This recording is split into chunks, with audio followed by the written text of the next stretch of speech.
Hello everyone, welcome back to the channel.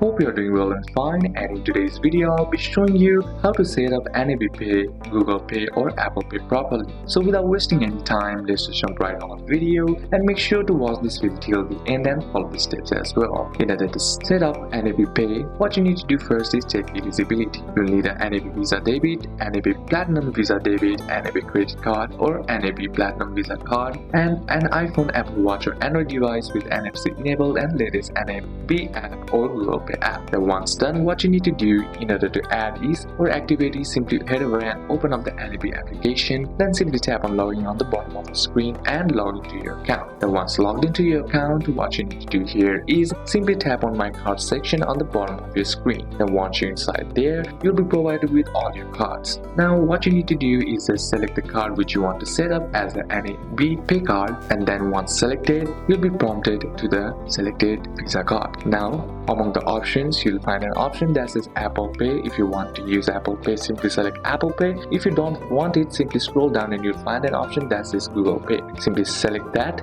and once you select that, you'll be prompted to configure the Apple Pay. All you gotta do is tap on the continue option, and here what you need to do is select your iPhone, and once you selected it, all you gotta do is enter your card details like name and card number, and once done, simply tap on next on the top right corner of your screen. Then once done, what you need to do is verify your card.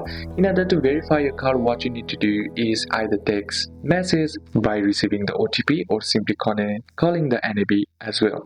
Once you have verified it, simply tap on next, and that's basically how you will be able to set up NAB Pay properly. So these are a couple of steps that you can apply, and that's it for today's video, guys. Hope this video was useful to you. Leave a like if it did, comment down any questions that you have, and see you soon on the next one.